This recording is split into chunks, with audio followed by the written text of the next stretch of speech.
నమస్కారం. ఏదైతే మొన్నటి రోజు కదిరిలో జరిగినటువంటి రథోత్సవ కార్యక్రమంలో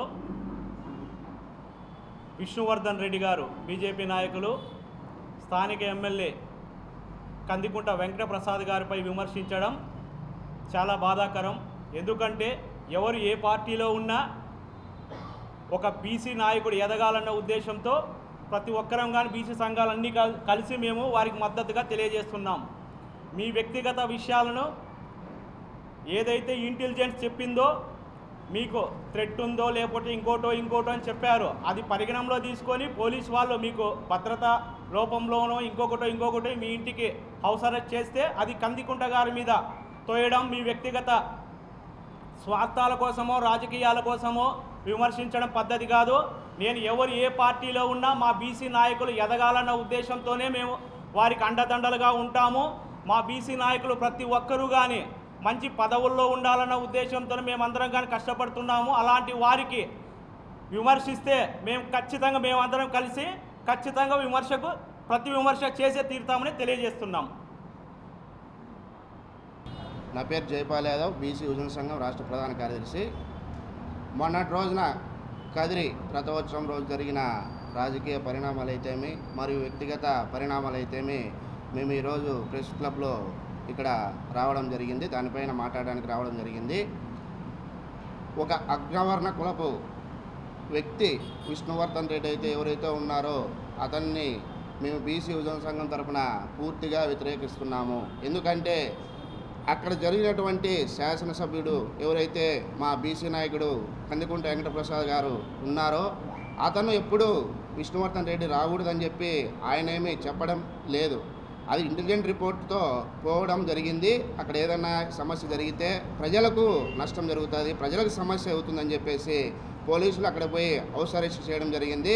దానికి నువ్వు రాజకీయ లబ్ధి కోసం నీకు ఏ పదవులు లేవు, ఇప్పటి వరకు నువ్వు ఒక రాజకీయ పార్టీలో పదవులు పొందుతున్నావు, కానీ ఒక ప్రజల సమస్య పైన ప్రజలు ఎన్నిక వార్డు మెంబర్ కూడా గెలిపించుకోలేదు, నువ్వు గెలిచలేదు. అలాంటి వ్యక్తివి నువ్వు ఈరోజు ఒక ప్రజానాయకుడు ప్రజల చేత ఓటు వేయించుకొని ఈరోజు చట్టసభలు లేకపోయి బీసీ ఎస్సీ ఎస్టీ సమస్యలపై పోరాడుతున్నటువంటి మా బీసీ నాయకుడు వెంకటప్రసాద్ అన్నగారిని నువ్వు తప్పుడు ఆరోపణలు చేయడం మేము పూర్తిగా బీసీ యువజన సంఘం తరఫున పూర్తిగా వ్యతిరేకిస్తున్నాం, ఖండిస్తున్నాం. నిన్నటి రోజున నువ్వు మాట్లాడుతూ నేను 30 సంవత్సరాల నుంచి రథోత్సవంకి వెళ్తున్నా, రథోత్సవానికి ఎందుకు వెళ్తున్నావని నువ్వు లాగడానికి వెళ్తున్నావా? యాక్చువల్గా ప్రజలందరూ లాగడానికి వెళ్తారు, నువ్వు కానీ అక్కడ ఒక పోజు ఇచ్చుకోవడానికి నీ రాజకీయ లబ్ధి కోసం పైకి ఎక్కి పోజులు ఇచ్చుకుంటూ మైక్లో మాట్లాడడానికి వెళ్తావు, కానీ నువ్వేమి రథం లాగడానికి వెళ్ళడం లేదు. రథం లాగడానికి వెళ్ళింటే ఎవరైనా దాన్ని హర్షిస్తారు, కానీ నువ్వు నీ రాజకీయ లబ్ధి కోసం నీ వ్యక్తిగత ఎక్స్పోజ్ కోసం నువ్వు వెళ్తున్నావు. అలాంటి వ్యక్తివి నువ్వు ఈరోజు అక్కడ కదిరి శాసనసభ్యులైనటువంటి కందికుంట వెంకటప్రసాద్ అన్నగారిని నువ్వు తప్పుడు ఆరోపణలు చేస్తే మేము బీసీ సమాజం ఊరుకోము. ఇప్పటి వరకు బీసీ సమాజం ఊరుకుందంటే మా బీసీ నాయకులను చూసి వాళ్ళ ఓర్పును బట్టి ఉంటున్నాము. ఇంకా రాబోయే కాలంలో ఎవరైతే జిల్లాలో ఉన్నటువంటి బీసీ నాయకులకు తప్పుడు ఆరోపణలు చేస్తే మేము బీసీ యువజన సంఘం తరఫున ప్రతి ఒక్కరికి ఖండిస్తున్నాము. మేము ఖచ్చితంగా చట్టబద్ధమైన ఉద్యమాలు చేస్తాము, మా బీసీ నాయకులను వెనకేసుకొస్తామని చెప్పేసి మీ తరఫున తెలియజేస్తున్నాము. అంతేకాకుండా ఆయన మాట్లాడుతూ అతను అసలుకు ఎందుకు పోతారండి అక్కడ ఒక వ్యక్తిగత నువ్వు ప్రజా ఉద్యమ నాయకునివా లేకుంటే చట్టబద్ధమైన ఒక నాయకునివా నువ్వు పైకి ఎక్కి నీకు ఇవ్వడము? అదే బీజేపీ కూటమి నుంచి అంటే బీజేపీ పార్టీ నుంచి అక్కడ సీనియర్ నాయకులు పార్సాద్ అన్న గారు మరియు వాళ్ళ కుమారుని కూడా పిలిపించుకొని పైకి ఎక్కడం జరిగింది. ఇంకా సాల్దా ఎందుకు మీరు ఈ రాజకీయ లబ్ధి కోసం ఇలా బీసీ నాయకుల్ని ఇలా తప్పుడు ఆరోపణలు చేయొద్దండి దయచేసి. అలాగే చేస్తే ఈ బీసీ ప్రజలందరం కూడా ఐక్యంగా ఉద్యమాలు చేయడానికి సన్నాహం చేస్తామని చెప్పేసి తెలియజేస్తూ విరమించుకుంటాను. Thank you. ముందుగా మీడియా మిత్రులందరికీ నా నమస్కారాలు. ఈరోజు శ్రీ లక్ష్మీ నరసింహస్వామి రథోత్సవ నిర్వహణపై బీజేపీ నేత విష్ణువర్ధన్ రెడ్డి చేసిన వివాదం చాలా బాధాకరమైన విషయం. అదేవిధంగా బీజేపీ నేత విష్ణువర్ధన్ రెడ్డి దాని రాజకీయ మనుగడ కోసం మతాన్ని మరియు దేవుణ్ణి వాడుకోవడం చాలా హేయమైన చర్య. దీన్ని అన్ని బీసీ సంఘాలు కూడా ఈరోజు రాష్ట్రంలో తీవ్రంగా ఖండిస్తూ ఉన్నాం. బీజేపీ నేత విష్ణువర్ధన్ రెడ్డి గారు భగవంతుని రెచ్చగొట్టడం, మతాన్ని రెచ్చగొట్టడం, భగవంతుని వాడుకోవడం, తద్వారా నియోజకవర్గంలోన జిల్లాల్లోన ప్రజల్ని విడిగొట్టడం, కులాలుగా విడిగొట్టడం, వర్గాలుగా విడిగొట్టడం, మరీ హీనంగా వర్ణాలు కూడా విడిగొట్టడం చూసే పరిస్థితి ఈరోజు మనకు స్పష్టంగా కనిపిస్తుంది. ఇదంతా చూస్తూ ఉంటే ప్రజాస్వామ్య నీకి మరియు శాంతియుత జీవితానికి గొడ్డలు పెట్టు లాంటిదని చెప్పేసి నేను సందర్భంగా తెలియజేస్తున్నాను.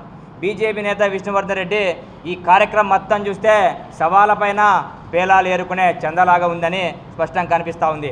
అదేవిధంగా బీజేపీ నేత విష్ణువర్ధన్ రెడ్డి రాజకీయ జీవితం మొత్తం మనం పరిశీలిస్తే కదిరి నియోజకవర్గానికి కానీ, ఆ విభజన అనంతపురం జిల్లాకు కానీ ఆయన చేసిన అభివృద్ధి శూన్యం. ఆయన చేసింది ఒక్కటే, మతాన్ని రెచ్చగొట్టడం, దేవుణ్ణి వాడుకోవడం. ఒకసారి రాష్ట్ర ప్రజలందరూ, మరి ముఖ్యంగా అనంతపురం జిల్లా వాసులు, మరి ముఖ్యంగా కదిరి నియోజక ప్రజలందరూ ఈ విషయాన్ని గమనించాలని చెప్పేసి నేను సందర్భంగా తెలియజేస్తున్నాను. అదేవిధంగా శ్రీ శ్రీ శ్రీ లక్ష్మీనరసింహస్వామికి పరమ భక్తులైనటువంటి మా బీసీల ఆశాజ్యోతి, మా బీసీల ముద్దుబిడ్డ, మా 4 కోట్ల బీసీలకి ప్రజాప్రతినిధిగా మేము భావించినటువంటి కందికుంట వెంకటప్రసాద్ గారి మీద, కందికుంట వెంకటప్రసాద్ గారు మంచి విద్యావేత్త, సామాజిక విప్లవం కలుగున్నవేత్త, స్వయం కృషితో ఎదిగిన మహానేత, మరీ ముఖ్యంగా విలువలతో కూడిన రాజకీయము, విశ్వసనీయతో కూడిన రాజకీయము, అన్ని వర్గాలను కలుపుకునే రాజకీయము, మరియు పేదల పక్షపాతి అటువంటి మా అన్నగారైనటువంటి ప్రసాద్ అన్నగారి పైన మీరు మాట్లాడుతూ ఉన్నారంటే సిగ్గుచేటు అనిపిస్తూ ఉంది. ఒకసారి విష్ణువర్ధన్ రెడ్డి గారు, మీ స్థాయి నువ్వు గమనించుకో. నీ స్థాయి ఎంత, ప్రసాద్ అన్న స్థాయి ఎంత, ఒక్కసారి అది నీకే వదిలేస్తూ ఉన్నాం. నీ రాజకీయ మనుగడ కోసము మా ప్రసాద్ అన్న పైన మీరు బురద జల్లితే ఆ రోజే నీ రాజకీయ జీవితాన్ని కుక్కటి వేలతో మా బీసీ సమాజం అంతా పీకేస్తామని చెప్పేసి సందర్భంగా తెలియజేస్తున్నాను. అదేవిధంగా నీకు, అదే మా అన్నగారికి భక్తి విషయంలో ఒకసారి భేదాలు మనం పరిశీలిస్తే, రథం ఎక్కాలనే తాపత్రయం నీది, రథం కింద ఉండి భక్తుల మనోభావాలు దెబ్బతినకుండా అన్ని సౌకర్యాలు కల్పించాలనే తాపత్రయం మా ప్రసాద్ అన్నది. కదిరి నియోజకవర్గాన్ని ప్రపంచ పటంలోన, భారతదేశ పటంలోన ప్రత్యేక పర్యాటక ప్రాంతంగా గుర్తించాలి, అభివృద్ధి చేయాలనే తాపత్రయము మా అన్న ప్రసాద్ అన్నది. నీది మాత్రం మతాన్ని వాడుకొని, దేవుని వాడుకొని, కులాలుగా విభజించి, వర్గాలుగా విభజించి ఫ్యాక్షన్ కదిరిని తీసుకొని రావాలనే తాపత్రయం నీది. అదేవిధంగా మరీ ముఖ్యంగా చెప్తా ఉంటే, నా తదనంతరం అంటే ప్రసాద్ అన్న గారి తదనంతరం నా కుటుంబాన్ని, నా ఇల్లుని కూడా శ్రీ లక్ష్మీనరసింహస్వామికి రాసిస్తానని చెప్పి పబ్లిక్ మీటింగ్లో బహిరంగంగా చెప్పిన వ్యక్తి ప్రసాద్ అన్న. అంతకంటే పరమ భక్తుడు ఈ దేశంలో కానీ రాష్ట్రంలోని లక్ష్మీనరసింహస్వామికి ఉంటారా? ఒక్కసారి విష్ణువర్ధన్ రెడ్డి నువ్వు ఆలోచించుకో.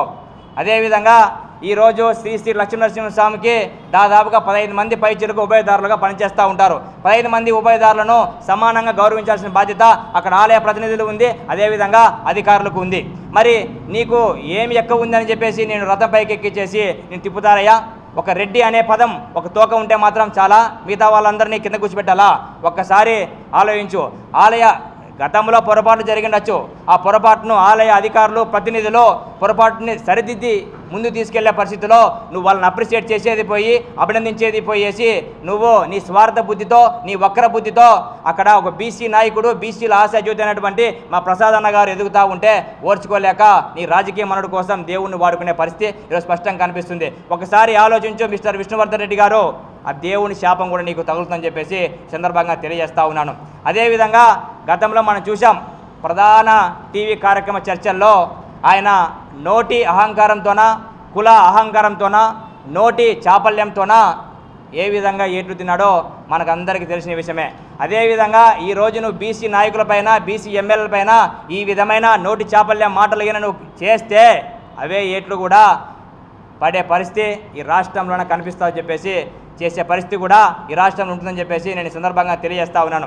అదేవిధంగా ఈరోజు ఒకటే చెప్తా ఉన్నాను, నీవు రాజకీయ పార్టీ ముసుగులో, అదేవిధంగా ఈ అనంతపురం జిల్లాలో ఉన్నటువంటి ఒక మాజీ మంత్రి ఆయన ముసుగులో నీవు కానీ నిస్సిగ్గుగా, నిరాధారగా మా అన్నవర్లైనటువంటి ప్రసాద్ అన్న పైన ఇటువంటి మాటలు, ఇటువంటి చేష్టలు, అవాకు చవాకులు చేస్తే నువ్వు గుర్తుపెట్టుకో, నోటి చాపల్లె విష్ణువర్ధన్ రెడ్డి, నువ్వు ఒక వాస్తవం గుర్తుపెట్టుకో. నువ్వు నిప్పుతో ఆడుకున్నట్లే నిప్పుతో ముద్దన్నట్లే, అదేవిధంగా ఏనుగుతో ఆడుకున్నట్లే అని చెప్పేసి ఈ వాస్తవాన్ని గుర్తుపెట్టుకో విష్ణువర్ధన్ రెడ్డి అని చెప్పేసి నేను అనంతపురం వేదికగా హెచ్చరిస్తూ ఉన్నాను. అదేవిధంగా ఈరోజు ఒకటే చెప్తా ఉన్నాను, మిస్టర్ విష్ణువర్ధన్ రెడ్డి ఇప్పటికైనా మించిపోయింది లేదు. మా బీసీ సమాజానికి అదేవిధంగా మేము బీసీల ఆశాజ్యోతిగా మేము 4 కోట్ల బీసీలకి ప్రజాప్రతినిధిగా భావించే మా ప్రసాద్ అన్న గారికి బహిరంగంగా క్షమాపణ చెప్పి అన్నా క్షమించు అని చెప్పేసి వేడుకో. మా బీసీ సమాజం మొత్తం నిన్ను క్షమిస్తుందని చెప్పేసి నేను సందర్భంగా తెలియజేస్తుంది. లేకపోతే గంభీర్యానికి నీ నోటి చాపల్యానికి ఇక్కడ భయపడే వాళ్ళు ఎవరు లేరని చెప్పేసి సందర్భంగా తెలియజేస్తూ ఉన్నాను. Thank you.